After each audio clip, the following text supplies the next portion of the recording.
Oyentes de Radio María, un día más, con la gracia del Señor, proseguimos el comentario del Catecismo de nuestra Madre la Iglesia. Dedicamos hoy el segundo programa al tema del aborto, dentro de la explicación del quinto mandamiento en la que nos encontramos. Habíamos explicado el punto 2270, hoy vamos al siguiente, 2271. A partir de aquí continuamos. Dice este primer punto: desde el siglo I, la Iglesia ha afirmado la malicia moral de todo aborto provocado. Esta enseñanza no ha cambiado, permanece invariable. El aborto directo, es decir, querido como un fin o como un medio, es gravemente contrario a la ley moral. No matarás el embrión mediante el aborto, no darás muerte al recién nacido. Dice aquí una carta que se llama Didache. También tiene sus paralelos en la epístola de Bernabé, epístola de Diogneto, Tertuliano. Ahora vamos a hablar un poco de esto. Yo me imagino que algún oyente habrá dicho, bueno, eso de que desde el siglo I la Iglesia ha hablado en contra del aborto, pero es que existía aborto en el siglo I. Perdonad. Pues sí, nosotros pensamos que el aborto es una cosa de este tiempo, ¿no? Nos pensamos que es un pecado nuevo, fruto de determinadas concepciones modernas de la existencia, y nos equivocamos, ¿no? Nos equivocamos. El aborto es muy viejo en la historia de la humanidad. Otra cosa es que hoy en día existan métodos mucho más sofisticados, pues para abortar, un tipo de métodos quirúrgicos que antes no existía. Pero, digamos, existió el aborto desde los primeros tiempos, hechos con formas muy rudimentarias, con un tipo de fármacos, con un tipo de formas violentas de actuar para provocar desde el exterior el aborto. No es nuevo este pecado.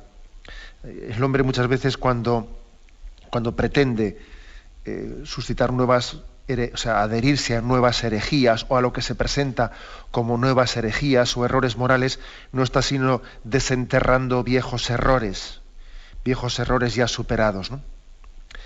Además, el aborto estaba bastante extendido en la Roma decadente. El aborto ha tenido una presencia muy fuerte en las culturas decadentes.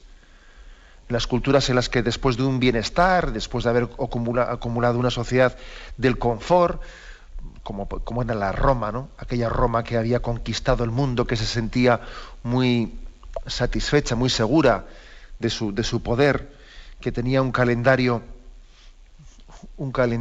en el que más de la mitad de los días eran días festivos, eran las fiestas, era la Roma del pan y circo, la Roma que se dedicaba a vivir a cuenta de los pueblos que había oprimido. Bueno, aquella Roma de la opulencia que comenzó inmediatamente a ser decadente, pues esa Roma fue muy prolífica en el aborto y en otro tipo de males morales, ¿no? Nos pensamos nosotros que se presenta el aborto como bajo un ámbito o bajo una imagen de modernidad, cuando en el fondo es tan viejo como el pecado del hombre mismo, ¿no? En esto, por lo tanto, si a alguien le ha llamado la atención, como dice aquí el Catecismo, desde el siglo I la Iglesia ha afirmado la malicia, claro, es que en el siglo I ya ocurría tal cosa. Se fija aquí, en el fondo, que el pecado del aborto es tan viejo como los pecados capitales. Tan viejo como el pecado capital, tan viejo como el pecado original, ¿no? No estaría mal, no estaría de menos que hiciésemos un pequeño examen de cómo los pecados capitales en el fondo están detrás de todos los pecados, ¿no? Y en concreto también del pecado del aborto. ¿Cuál de los pecados capitales puede ser un condicionante más determinante en el pecado del aborto? ¿La soberbia? Pues sí, posiblemente sea el pecado capital más determinante. La soberbia de creerse o de actuar como si la vida fuese nuestra, la soberbia de afirmar nuestro proyecto personal, mis planes personales por encima de la vida, ¿no? Cual si fuésemos dueños de la vida, ¿no? La soberbia, sí, evidentemente la soberbia está detrás de este pecado. La avaricia puede ser también la avaricia, otro de los pecados capitales que está detrás del aborto, en el sentido de que alguien tiene sus planes económicos, y entonces en un momento determinado un embarazo viene a romper pues sus planes económicos. Eso va a suponer para él un detrimento en su carrera. Tenía pensado pues ascender, con un embarazo no va a tener dentro de la empresa pues la capacidad de poder ascender, etcétera, y puede ser que la avaricia, puede ser perfectamente que esté detrás del pecado del aborto. La lujuria, otro pecado capital, puede estar detrás, pues sin duda alguna, porque claro, también detrás del pecado del aborto hay como una disociación de la sexualidad de la procreación, ¿no? Es vivir, se esconde también, hay una vivencia desordenada de la sexualidad, como si estuviese divorciado, ¿no? El sexo del amor y el sexo de la procreación. También la lujuria evidentemente está detrás, ¿no?, de ese pecado del aborto. La ira, bueno, pues puede ser también el hecho de que no seamos mansos y humildes, el hecho de que tengamos pues esa reacción de ira y colérica hacia el prójimo, nos hace mucho más susceptibles también de acabar con la vida, también de reaccionar de manera violenta hacia la propia vida que llevamos en nuestro seno. La gula, bueno, pues es evidente que también el hecho de que tengamos una cultura en la que tenemos como ideal el máximo placer con el mínimo esfuerzo, el hecho de que tengamos una falta de templanza, una falta de sacrificio, una falta de dominio de nosotros mismos, claro, nos hace mucho más proclives al aborto. La envidia, bueno, pues puede ser perfectamente también el hecho de que estemos, en vez de aceptar un embarazo y en vez de entender de que yo me voy a valorar por lo que Dios me ha dado, que estemos envidiando otros modelos de personas, que estemos envidiando otras situaciones distintas, y nos comparemos con los demás y entendamos que a mí pues un embarazo concreto me está de alguna manera dificultando el alcanzar el modelo que yo estoy envidiando, ¿no? La pereza, pues también puede estar detrás del aborto, la pereza, ¿no? En el sentido de que pues, llevar adelante la vida supone poner patas arriba muchos planteamientos, sacar adelante la vida supone ser diligente, ser sacrificado. Es que muchas veces se dice, no, es que un embarazo te complica la vida. Claro que te complica la vida, claro. Por supuesto que educar a un niño te lo pide todo, ¿no? Te pide la plena disponibilidad de que tú no tengas, de que no seas dueño de tu vida, que tu vida sea para el otro, no sea para ti mismo. También, por supuesto, la pereza puede estar detrás. Es decir, aquí dice, desde el siglo I la Iglesia ha denunciado este pecado. O sea, desde siempre el aborto es tan nuevo como los pecados capitales, vamos. O sea, siempre ese pecado original, esos pecados capitales han estado detrás de cualquiera de los pecados, ¿no?, pero de este en concreto. Aquí además, para apoyar esta afirmación, cita textos del siglo I y del siglo II. La Didaché, no sé si os suena este nombre de Didaché. La Didaché es uno de los escritos fuera de los que podríamos decir que son estrictamente canónicos o considerados como palabra de Dios, de los más antiguos, ¿no? La Didaché, o enseñanza de los apóstoles, pues es un escrito muy antiguo, que puede estar en torno al año 70, fijaros, o sea, el siglo I, que es prácticamente contemporáneo con algunos libros del Nuevo Testamento. Solo que, bueno, pues no llegó a ser considerado palabra de Dios, pero su contenido es absolutamente pues similar y está absolutamente en sintonía con los escritos del Nuevo Testamento, ¿no? Se llama la Didaché, o enseñanza de los apóstoles, del año 70. En su contenido se está como percibiendo cómo era la vida de la primitiva comunidad cristiana a través de formulaciones claras, asequibles. Es como una especie de pequeña catequesis, ¿no?, de normas morales, litúrgicas, disciplinares. Es como un documento catequético, breve, ¿no?, destinado a la instrucción que se daba a los catecúmenos, a los neófitos, a los que se iban a bautizar. Se ve que la primera comunidad cristiana hizo como un pequeño catecismo. La Didaché fue como el primer catecismo que tuvo la comunidad cristiana. ¿Ese que explicamos nosotros? Pues la Didaché fue el primer catecismo. Se desconoce el autor, ¿no?, y el lugar de su composición. Posiblemente pudo ser como alguien que estuvo compilando o uniendo las enseñanzas de los apóstoles en un sitio y en otro. Posiblemente se redactó en Siria o en Egipto, pero lo que es impresionante que es que en el primer catecismo, en aquella Didaché que se llama, ¿no?, del año 70, ni más ni menos, del año 70, dice explícitamente esta frase: no matarás el embrión mediante el aborto, no darás muerte al recién nacido. Parece mentira, ¿verdad?, que en el año 70, en el primer catecismo que tuvo la Iglesia, se dijese esto: no matarás el embrión mediante el aborto, no darás muerte al recién nacido. Y además las dos cosas las pone al mismo nivel, porque hay que decir que entre el infanticidio, ¿no?, y el aborto, pues no hay más que, vamos, sencillamente, más que uno salpica más y otro salpica menos. Uno lo veo más y otro lo veo menos, pero la acción es exactamente la misma. Bueno, pues yo creo que nos puede impactar ver cómo en el año 70 la Iglesia afirmaba esto, lo mismo en la epístola a Bernabé, que también es de finales del siglo I, inicios del segundo, en la epístola a Diogneto. La epístola a Diogneto, que aquí también hemos tenido ocasión de leerla en alguna ocasión, que también es del siglo I, la epístola a Diogneto, acordaros que decía: los cristianos se distinguen, o sea, por una parte son iguales que los ciudadanos romanos, pero se distinguen de ellos, ¿no? Y decía: habitan en su propia patria, pero como forasteros, toman parte en todo como ciudadanos, pero lo soportan todo como extranjeros. Toda tierra extraña es patria para ellos, pero están en toda patria como en tierra extraña. Y ahora fijaros lo que dice: tienen la mesa en común, pero no el lecho.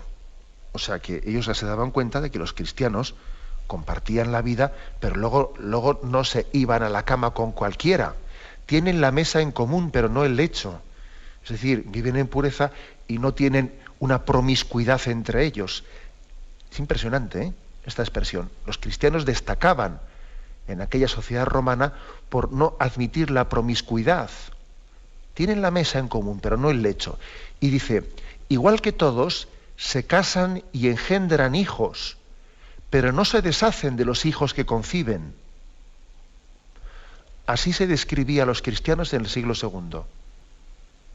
Se casan y engendran hijos, pero a diferencia del resto de los romanos, no se deshacen de los hijos que conciben.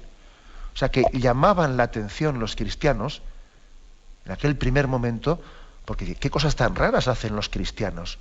Oye, fíjate, cenan juntos, pero luego no se van a la cama juntos. Engendran hijos, pero no se deshacen de los hijos que engendran. O sea que desde el primer momento, ¿no?, de la historia de la Iglesia, los cristianos nos hemos distinguido, o sea, hemos estado llamados a valorar la sexualidad y la vida de otra manera, Hoy en día pasa lo mismo. Hoy en día uno de los temas fronterizos, ¿no?, en los que el cristianismo choca más, ¿no?, con nuestra sociedad es esta, ¿no?, la valoración y la vivencia de la sexualidad y la valoración y el respeto de la vida. Son temas fronterizos actualmente, ¿no?, el tema de familia y vida, el tema de sexualidad y vida, ¿no? Y lo fueron también en el siglo I, como veis, ¿no? No hay nada nuevo bajo el sol, ¿no? Nos pensamos que descubrimos el Mediterráneo y está ya bastante descubierto. Bien, tenemos un momento de reflexión y continuamos enseguida. Escuchan el programa Catecismo de la Iglesia Católica con Monseñor José Ignacio Munilla. Continuamos en esta edición del Catecismo de la Iglesia Católica comentando el punto 2271.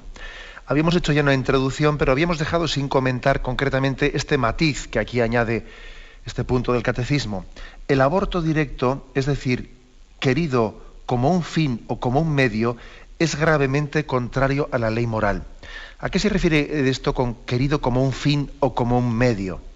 Hombre, la mayoría de los abortos que se practican se quieren como un fin. Es decir, que no quiero el embarazo, que quiero quitarme esto de encima, que quiero tal. Eso es buscar como fin, esa es la finalidad que persigues, ¿no?, en ese acto del aborto, pues quitarte la vida de en medio. Pero hay abortos también que algunos pueden pretender justificarlos por el hecho de que no se quieren como fin, sino que se quieren como medio. Pues por ejemplo, dice, sí, yo sí quisiera tener la vida, a mí me encantaría tener este niño o lo que sea, ¿no? Pero es que, bueno, me han dicho que es que tengo ahora un tratamiento, una cosa que, pues tengo, por ejemplo, un determinado tratamiento médico, que este embarazo no le va a venir nada bien para esa enfermedad que tengo, y entonces me gustaría poder tener la vida, ¿no? Pero tengo que tener, es conveniente, ¿no? Es adecuado que me han aconsejado incluso, ¿no?, que aborte para que así ese tratamiento pues sea mejor o sea más eficaz, etcétera. Es decir, justificar el aborto como un medio para otra cuestión, pues una cuestión ya sea de índole médico o sea de índole laboral o lo que fuere. Un medio para otra cosa. Aquí por eso distingue los dos son abortos indirectos y totalmente contrarios al orden moral. El aborto no se puede querer ni como fin ni como medio, ni como fin ni como medio. Es así. Otra cosa es que pueda ocurrir que haya un aborto que se produzca no como un fin, no como un medio, sino como una consecuencia inevitable de haber tenido, por ejemplo, imaginaros una persona pues que tiene una determinada enfermedad, que tiene que tratarla y no puede posponer ese tratamiento, y de alguna manera esa persona corre el riesgo de que ese tratamiento le haga daño al feto. Entonces esa persona puede, obrando moralmente de manera correcta, puede recibir un tratamiento, pues puesto que aunque ponga en riesgo la vida del feto, no hay más remedio que recibirlo para su salud. Y entonces puede hacer que como consecuencia pues también peligre la vida del feto. Pero ahí, fijaros bien, ahí se ha producido un aborto natural, un aborto que de alguna manera ha sido una consecuencia, pero no ha sido un medio. No es decir, yo voy a matar al feto y busco un aborto como un medio para después hacer una terapia. Eso sería incorrecto, porque tú has hecho una acción directa de matar al niño. Otra cosa distinta es que una acción terapéutica tenga un efecto secundario que no es un medio, sino que es una consecuencia. O sea, es distinto. Bueno, por eso aquí se distingue que el aborto no puede ser nunca ni un fin ni un medio. Y concluye este punto 2271 con un texto del Concilio Vaticano II, la Gaudium et Spes, el punto 51. Dice: Dios, Señor de la vida, ha confiado a los hombres la excelsa misión de conservar la vida, misión que deben de cumplir de modo digno del hombre. Por consiguiente, se ha de proteger la vida con el máximo cuidado desde la concepción. Tanto el aborto como el infanticidio son crímenes abominables. Bueno, pues aquí se utiliza en ese texto de la Gaudium et Spes un término muy hermoso que es el de Dios te ha confiado. Te ha confiado la vida, te ha confiado la misión de conservar la vida. Supone un grado de confianza muy grande el que Dios ha tenido en nosotros. Te pone en tus manos algo muy sagrado, que es el don de la vida, ¿no? Y te da, además, sabe que la está poniendo en manos de alguien que tiene libertad y como libre que es, puede hacer buen uso o mal uso de su libertad. Supone un signo de confianza muy grande, por ejemplo, que alguien diga, oye, voy a poner mi dinero, lo voy a poner en tus manos para que tú lo administres, porque creo que eres un buen administrador. Confío en que tú administres bien mi dinero. Todos diríamos, oye, qué confianza tan grande tiene en esa persona. Ha sido un gesto muy grande hacia esa persona, el confiarle su dinero. Bueno, pues pongo ese ejemplo para que nos caigamos en cuenta de que Dios se fía mucho, es decir, es un acto de confianza grande el que Dios tiene en nosotros, al confiarnos el don de la vida. Yo te he creado, y he creado una vida por amor, y la pongo en tus manos.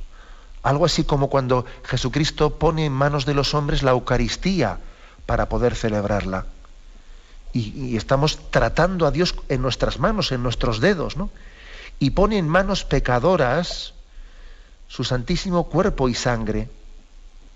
Y a veces uno dice, Señor, ¿Cómo te has fiado de nosotros? ¿Cómo has puesto tus cosas santas en manos pecadoras, ¿no? Bueno, pues lo mismo apliquemos también al don de la vida, ¿no? Esto que vemos claramente de los dones sobrenaturales, entendámoslo también de los dones naturales, ¿no? Como es el don de la vida, ¿no? Dios ha puesto la vida, de alguna manera se ha fiado de nosotros, ¿no? Quiere que crezcamos, ¿no? en amor por la confianza que ha depositado en nosotros, ¿no? Dios no da confianza a quien se lo merece, sino que quiere que, confiando en nosotros, crezcamos en merecimiento, crezcamos en virtud. Una cosa es confiar en quien tiene virtud, y otra cosa es dar confianza a los pecadores para que crezcan en virtud, que es lo que hace Dios con nosotros, ¿sabéis? No es que confíe en nosotros porque seamos de fiar, sino que confiando en nosotros quiere que seamos de fiar.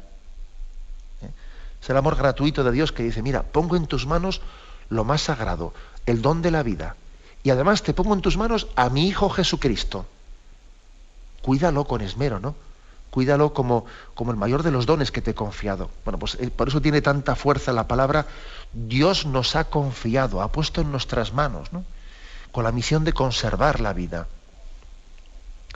Dice, por consiguiente se ha de proteger la vida con el máximo cuidado desde la concepción.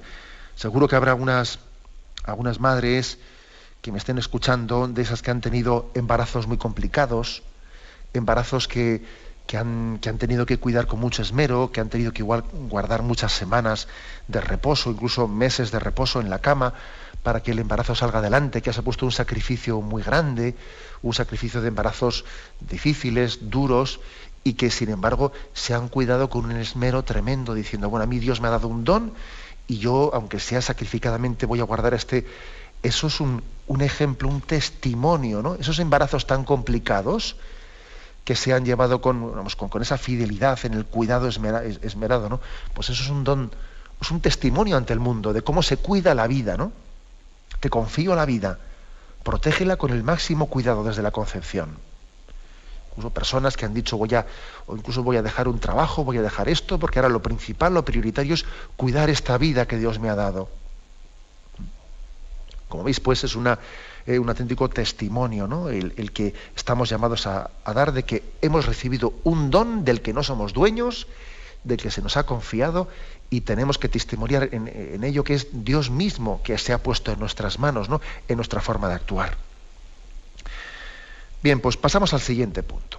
Pasamos al siguiente punto, que es, ya después de haber puesto estas bases de lo que es el don de la vida, que estamos llamados a respetar, etcétera. Ahora, el siguiente punto, el 2272, entra ya en una cuestión, digamos, de disciplina eclesial, de disciplina eclesiástica. ¿Cómo la Iglesia intenta también educar a sus hijos para que caigan en cuenta de la gravedad de lo que es el aborto? Bueno, pues dice lo siguiente. La cooperación formal a un aborto constituye una falta grave. La Iglesia sanciona con pena canónica de excomunión este delito contra la vida humana.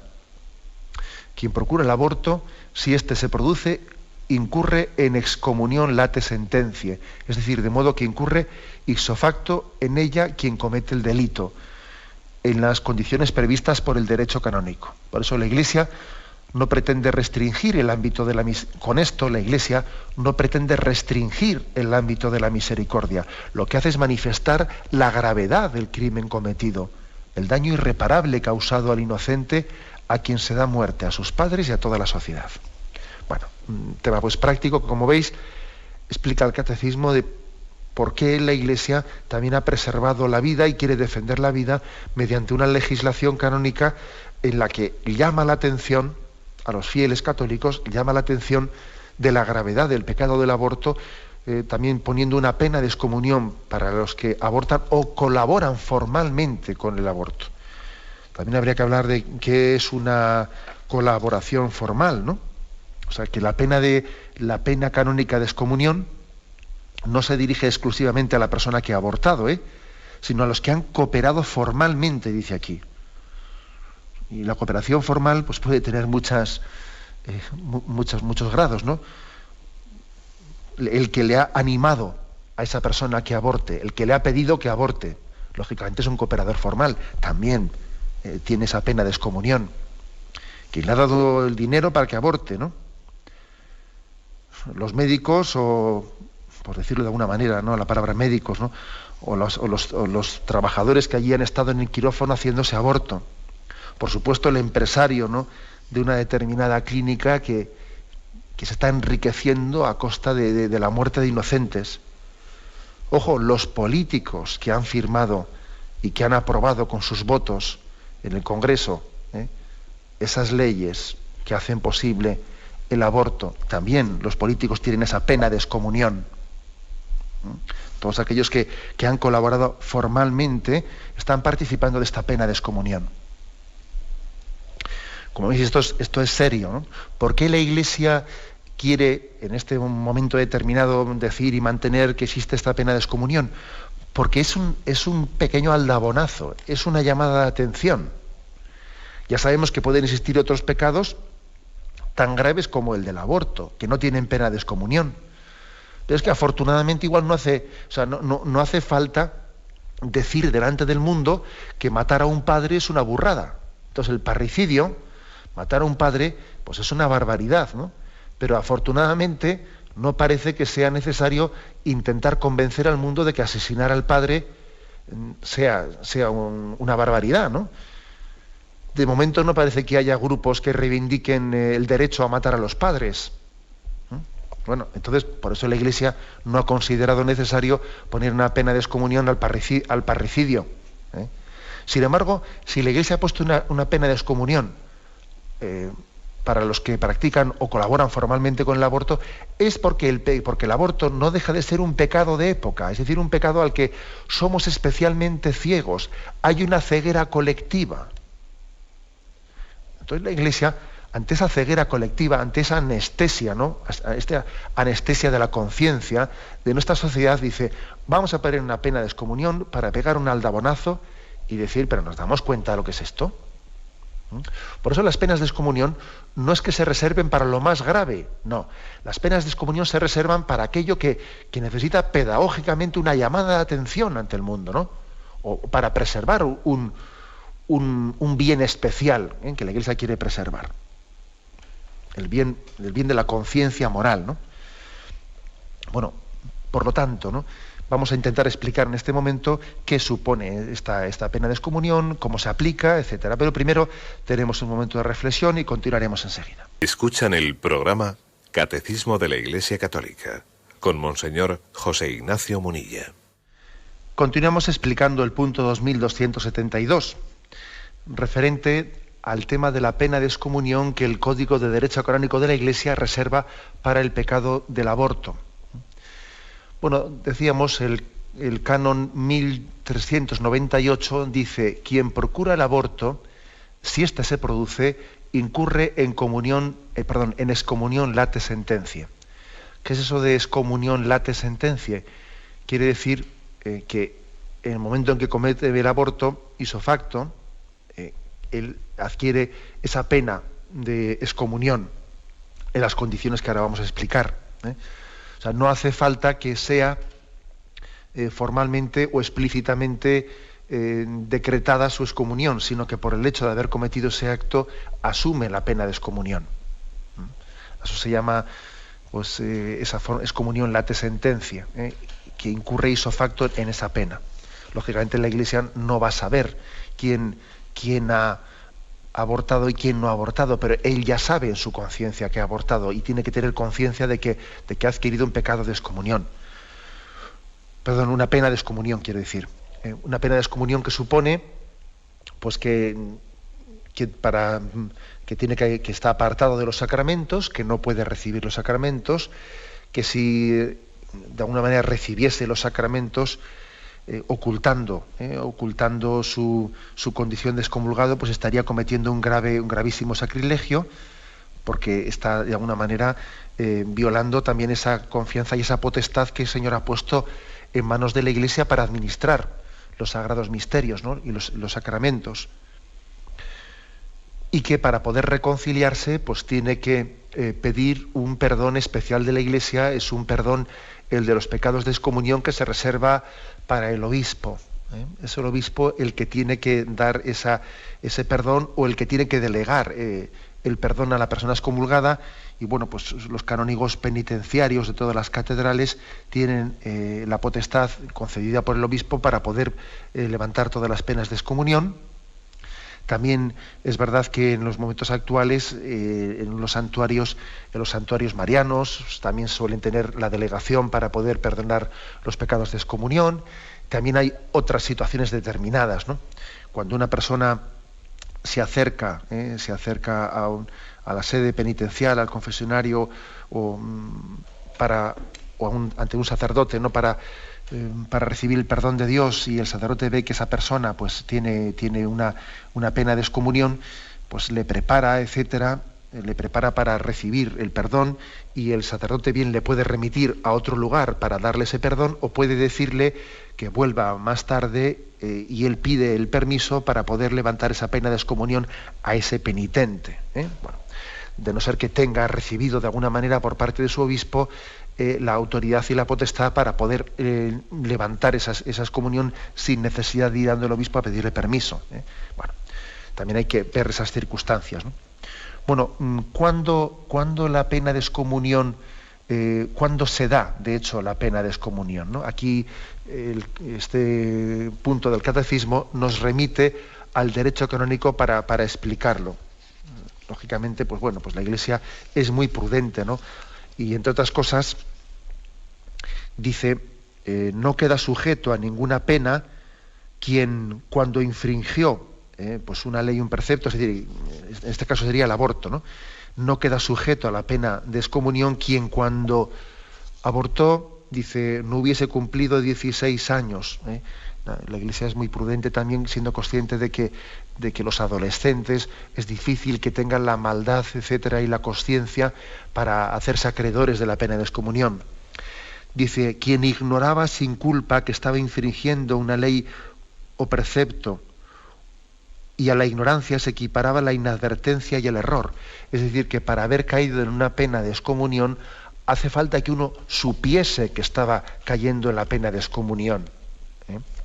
Puede ocurrir que haya muchas personas pues que hayan cometido el aborto y han cometido un pecado muy grave, y lo que es evidente es que lo que sí que saben es que eso era grave. O sea, es imposible que nuestra conciencia esté anestesiada hasta el punto de que dentro de ella, aunque por fuera nos justifiquemos, pero vamos a ver, ¿no? Vamos a ser claros, es imposible que no caigamos en cuenta dentro de nuestro interior de la gravedad de lo que estamos cometiendo. Ahora bien, ser conscientes de que eso tiene, por parte de un católico, que eso tiene una pena canónica de excomunión, eso ya es otra cosa. Entonces, quien no tiene conciencia de esa pena de excomunión, sencillamente ha cometido un pecado grave, que ya de por sí ya le aparta de los sacramentos, evidentemente, pero digamos formalmente no tiene pena de excomunión. Más condiciones, dice aquí el derecho canónico. Si, claro, no tiene tampoco pena de excomunión quien obró por violencia o por caso fortuito que no puede preverse, o que una vez previsto no puede evitar. Eso también puede ocurrir en muchos casos de aborto. Pues jóvenes o chicas o mujeres que han sido tremendamente presionadas, ¿no? Casi siempre en el caso del pecado del aborto puede haber más gravedad, puede haber más gravedad en la cooperación formal de las personas que rodean a la mujer o a la chica que aborta. Puede llegar a haber unos casos de auténticos chantajes, ¿no? Chantajes, presiones, ¿no? Que hacen, por supuesto, incluso más culpable ante los ojos de Dios, y este puede estar excomulgado. Puede ocurrir, fijaros lo siguiente, ¿no? Puede ocurrir que tenga pena de excomunión no la persona que ha abortado, porque igual el grado de violencia, el grado de presión que se ha ejercido sobre ella ha hecho que no tenga ella la libertad suficiente para haber sido acreedora de la pena de excomunión. Y sin embargo, sí tiene pena de excomunión los quienes han estado alrededor suya azuzándola, presionándola, instigándola, por supuesto los empresarios que se han estado enriqueciendo a costa de tal cosa, los políticos que han sido los que han desprotegido la vida. Eso sí que tienen pena de excomunión. Vamos, evidente, ¿no? en la medida que sean conscientes, ¿no? Y si son católicos, evidentemente, claro, una pena de excomunión es una legislación eclesial que se refiere para los que se consideran católicos, ¿no? También dice aquí el Código de Derecho Canónico que puede ser otra causa de que la pena de excomunión no se aplique si actuó coaccionado por miedo grave, aunque lo fuera solo relativamente, o por necesidad, o por evitar un grave perjuicio, a no ser que el acto fuera intrínsecamente malo o redundase en daño de las almas. Bueno, el daño, por supuesto que el aborto es intrínsecamente malo, pero es verdad que a veces también hay personas que están totalmente mediatizadas por el pavor, por el miedo, porque están bloqueadas, ¿no? Bloqueadas. ¿Eso qué quiere decir? ¿Se justifica el pecado del aborto? En absoluto, por supuesto. Pero estamos hablando del grado de culpabilidad que pueda tener alguien que le haga acreedor o no de una pena de excomunión, ¿no? Puede haber personas que igual no han sido acreedoras de esa pena de excomunión porque psicológicamente también han actuado bajo un estado de pavor y de miedo, ¿no? Como os podéis imaginar, también es difícil calibrar todo esto. Uno se pone delante de Dios y le dice: Señor, tal y como estoy en tu presencia, yo no quiero excusarme, yo me pongo ante ti en humildad, y al fin y al cabo, si la pena de excomunión es aplicada, no es aplicada, si al fin y al cabo nuestra manera de pedir perdón tiene que ser la misma, tiene que ser el acto de contrición, tiene que ser el profundo arrepentimiento, etcétera, etcétera. Insisto en que lo de la pena de excomunión no es que añada al pecado mortal un mortalísimo, ¿no? Es el mismo pecado mortal. Sencillamente es una llamada de atención para intentar disuadir, para intentar hacer caer en cuenta de la gravedad, ¿no? Bueno, pues como veis es una referencia a la del Código de Derecho Canónico que protege y defiende la vida. La Iglesia no puede cambiar las leyes civiles profundamente injustas que desprotegen la vida, pero intenta en su legislación canónica, en lo que está de su mano, en el Código de Derecho Canónico, intenta también pues, compensar la desprotección que tiene la vida en muchas legislaciones civiles. Dice, vamos nosotros por lo menos en nuestra legislación eclesial a intentar compensar con la protección a la vida pues la trivialización, ¿no? Del aborto de nuestra sociedad. Y dice la frase final, ¿no? Con esto, la Iglesia no pretende restringir el ámbito de la misericordia. Lo que hace es manifestar la gravedad del crimen cometido, el daño irreparable causado al inocente, a quien se da muerte, a sus padres y a toda la sociedad. Fijaros, es que yo creo que alguien que ha abortado, la manera que tiene la Iglesia de ayudarle no es diciéndole, venga, ánimo, que no ha pasado nada, venga, ánimo. No, así no se ayuda a una persona, así no se le ayuda. Alguien que ha abortado, por supuesto que tiene que recibir por parte de la Iglesia el mensaje de la misericordia, pero misericordia no es quitarle importancia a las cosas. Yo estoy convencido que si una persona va a confesarse de un pecado de aborto, y si recibiese un mensaje por parte del confesor, bueno, con una especie de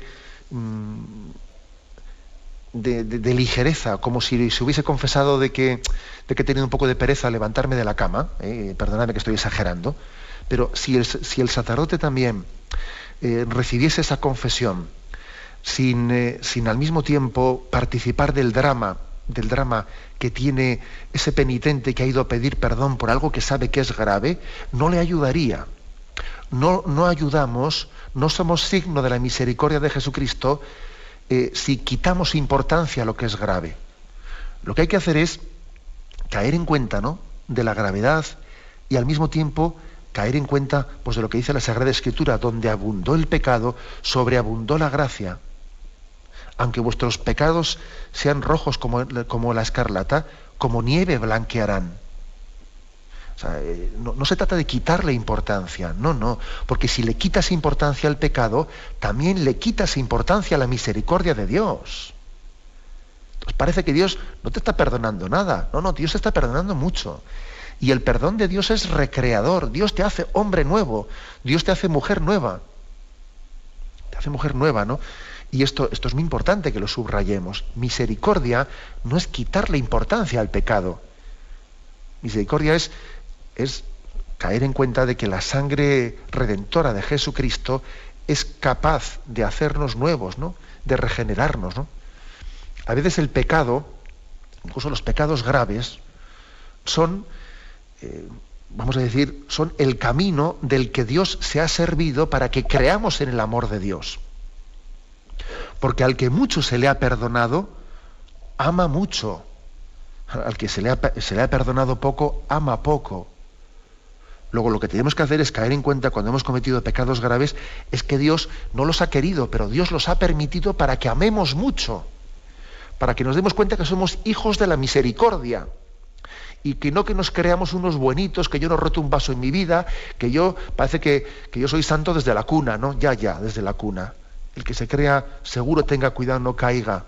Que todos somos hijos de misericordia, ¿no? Luego no minimicemos los pecados, más bien lo que hagamos es ponerlos a consideración para que cayendo en cuenta de su gravedad, después nos demos cuenta de que el perdón de Dios es gratuito, es totalmente inmerecido, ¿no? Supera nuestros méritos y entonces somos hijos de la misericordia, ¿no? Y así lo subrayamos. Pues bien, lo dejamos aquí. Hemos querido explicar estos dos puntos, el 2271 y 72 sobre el aborto, y todavía nos queda alguno más. Ahora damos paso a la intervención de los oyentes. Podéis llamar para formular vuestras preguntas al teléfono 917-107-700. 917-107-700.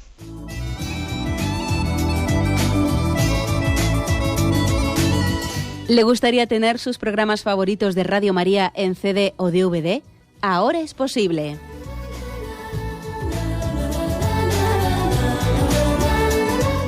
Le sugerimos que primero se informe en qué formato de audio lo puede escuchar en su equipo, DVD o CD, teniendo en cuenta que no todos los lectores de CD pueden reproducir el formato digital MP3 en el que enviamos nuestros programas. Y luego, si quiere en su casa esos programas que tanto le gustan, solo tiene que escribir una carta a Radio María, Paseo Lanceros 2, primera planta, 28024, Madrid, indicando si lo quiere en CD o DVD y cuántos programas. También le rogamos que escriba su nombre, dirección y no se olvide de facilitarnos un teléfono de contacto para cualquier duda que nos surja.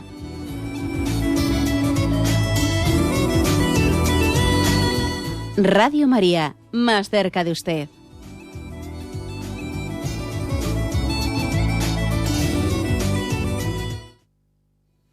Escuchan el programa Catecismo de la Iglesia Católica con Monseñor José Ignacio Munilla. Sí, buenos días. ¿Con quién hablamos? Sí, buenos días. Me llamo Ignacio. Adelante, Ignacio. Mire, quería decirle en primer lugar gracias por el programa. Y bueno, esta mañana en la misa se ha pedido por los que están perseguidos por la Iglesia, ¿no? O sea, por los que están perseguidos dentro de la Iglesia, ¿no? Hoy en algún sitio he leído que la persecución que se está llevando a cabo es más fuerte quizá que incluso en la época romana, porque es una persecución espiritual, ¿no? De ideas y espiritual. Entonces, la pregunta que yo quería hacerle es, visto el tema del aborto, en lo que ha dicho de la excomunión, si no ha llegado el momento de que ya la Iglesia, de los obispos o básicamente en cada país, hicieran claramente conocer a todos los fieles este asunto de la excomunión, visto que ha llegado un punto en que la gente es que no se da cuenta. Mucha gente católica, ¿no? Hablando de temas, caso de elecciones, en temas políticos, y siendo católico, prevalece la ideología sobre este tema. Es imposible que ellos entiendan que el tema del aborto no se trata de votar a uno u otro partido por temas políticos, sino que es un tema espiritual. Simplemente era eso. Muchas gracias. Bueno, la verdad es que yo, lo que plantea el oyente, yo creo que la Iglesia ya lo hace. Ya lo hace. Si uno está un poco atento al magisterio de la Iglesia, por ejemplo, me estoy acordando de aquel documento de orientaciones morales sobre la situación de España, publicado pues, en el año 2005, si no me equivoco, por el Episcopado Español, etcétera. Es decir, que la Iglesia ya hace ese ejercicio, ¿no? de querer claramente discernir delante de los ojos de los fieles. Lo que ocurre es que, bueno, pues que también la capacidad que tenemos de transmitir, con la facilidad a veces de ser distorsionados desde medios de comunicación, desde ser percibidos, etcétera. Pues por ejemplo, ese tema de la pena de excomunión. Pues muchas veces cuando se habla de esto en un medio de comunicación, pues se dice, mira la Iglesia, ahí está excomulgando como si esto fuese no sé cuántos y tal, la Edad Media, no sé qué. O sea, es decir, es tan fácil hacer una caricatura de las cosas, es tan fácil simplificar, ¿no? Ridiculizar, ¿no? Y no conocer en profundidad de lo que estamos hablando, que en ese sentido, a nivel mediático, llevamos las de perder. Porque decir una tontería se dice en 15 segundos, pero explicar una verdad se necesitan 2 minutos y medio por lo menos. Entonces estamos en una cultura en la que aquello que se puede decir más breve y simplificadamente tiene más facilidad de ser comunicado que aquello que se dice profundamente, ¿no? Entonces, bueno, pues esto también sufrimos por ello, evidentemente, ¿no? Sufrimos por ello. Las tonterías se contagian mucho antes, ¿no? Pero bueno, pues yo es que creo que también tenemos que ir aprendiendo a comunicar, a ser también un poco ágiles comunicando, pero lógicamente no vamos nosotros a perder el norte, a perder el norte. También tenemos que saber estar a las duras y a las maduras. Bueno, adelante, vamos a pasar a un siguiente oyente. Buenos días. Buenos días. Buenos días, sí. Vamos a ver, por favor, si usted me aclara una pregunta que siempre tengo en mi mente. Con relación al aborto. Existen determinadas personas, algunas con conocimientos jurídicos, incluso con capacidad y funciones de legislar, que defienden la pena de muerte. Y son partidarios de que quede abolida del Código Penal. ¿Cómo estas mismas personas también a su vez están defendiendo el aborto? Si el aborto ellos saben positivamente que es un crimen de un recién nacido, no de un recién nacido, del ser concebido. Entonces entiendo que estas personas tienen un punto de contradicción en sí mismas. Porque si defienden la pena de muerte, quieren que desaparezca la abolición de la pena de muerte en todos los códigos penales, ¿cómo luego apoyan ese crimen tan grande que es el aborto? Pues mire usted, gracias a usted.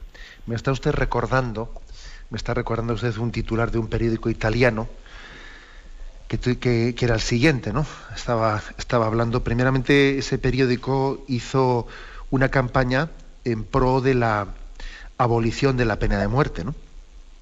Y bueno, se consiguió que en la ONU hubiese una petición de resolución, etcétera, en contra de la pena de muerte. Y después de que se consiguió que en la ONU se introdujese esa petición de abolición de la pena de muerte, el titular del periódico, que era un buen periódico, ¿no? Al día siguiente era: no matéis a Caín. Y luego decía, ni Abel tampoco. Es curioso que estamos en una generación en la que parece simpático y progresista y está bien visto que hagamos la campaña en contra de la pena de muerte diciendo, no matéis a Caín. Oye, a Caín, respetemos la vida a Caín. Bueno, ¿y a Abel no se la vamos a respetar o qué? O sea, resulta que está mejor visto respetar la vida al culpable que al inocente. Esto es de locos, ¿no? Por supuesto que nosotros estamos en contra de matar a Caín, pero lo lógico es que Abel, su vida sea preservada antes que la de Caín, ¿no? O sea, es una contradicción absoluta. O sea, aquí es progresista estar en contra de la pena de muerte y, sin embargo, es retrógrado estar en contra del aborto. Pero, hombre, son contradicciones que tiene nuestra cultura que son absurdas, ¿no? Creo que tiene toda la razón el oyente. Bueno, adelante, vamos a pasar a una siguiente llamada. Buenos días. Hola, buenos días. Buenos días, sí, le escuchamos. Mire, monseñor, muchas gracias por su programa, porque a pesar de que soy una cristiana de toda la vida, me ha aclarado muchísimos puntos que yo dudaba. Quería hacerle también una pregunta sobre la inseminación in vitro. Supuesto que la Iglesia no lo permite, esa persona que lo practica o se lo hace, ¿qué pecado ha cometido? ¿Qué clase de pecado comete? ¿Desobediencia a la Iglesia o por razones, ha sido no por capricho, sino por razones muy imperativas? Pero vamos, que no quiero alargarme. Dígame, porque ella de luego no tiene conciencia de que ha pecado, a pesar de estar bautizada y ser cristiana. De acuerdo, pues mire, ese es un tema que, si Dios quiere, nos va a tocar explicarlo pronto. Pronto también, porque estamos ahora en el 5º mandamiento, 6º mandamiento, y entonces vamos a entrar en esos temas en el catecismo, que ahora nos quedan temas muy prácticos, ¿no? Pero bueno, es verdad que en temas de fecundación in vitro, etcétera, como la finalidad que se persigue pues es una intención buena de buscar la vida, puede de alguna manera hacer que se queden obnubiladas o se queden en la penumbra, temas muy graves, ¿no? Como por ejemplo el hecho de que la fecundación in vitro está provocando muchos abortos para poder conseguir una implantación concreta, ¿no? Es decir, eso, por desgracia, se está permitiendo el aborto como medio para llegar a un fin de poder buscar un embarazo. Entonces se está consintiendo el aborto como medio en la fecundación in vitro. Se están seleccionando embriones, ¿no? Embriones que, bueno, pues este tiene el citoplasma con buena pinta, pues venga, este lo implantamos. Este embrión tiene el citoplasma, pues no tiene muchas posibilidades de salir, pues nos deshacemos de él. Hay una especie de selección embrionaria a la que se sacrifican unos y a los otros se les da posibilidad de vivir, ¿no? Es decir, que existe problemas graves morales. Usted dice, ¿qué grado de culpabilidad tiene? Hombre, pues lo que ocurre es que como usted mismo da a entender, la ignorancia pues también hará que en muchas personas el grado de culpabilidad subjetiva pues quede aminorado. Pero aunque el grado de culpabilidad subjetiva quede aminorado, hay que decir que objetivamente hablando no es justificable. Lo explicaremos más detenidamente, pero entre otras muchas cosas, la fecundación in vitro o otros problemas morales como este que últimamente se ha vivido, el tema del bebé medicamento, etcétera, se está admitiendo el aborto como medio para perseguir un fin, y el aborto nunca puede ser un medio. Bien, tenemos el tiempo cumplido. Me despido con la bendición de Dios Todopoderoso, Padre, Hijo y Espíritu Santo. Alabado sea Jesucristo.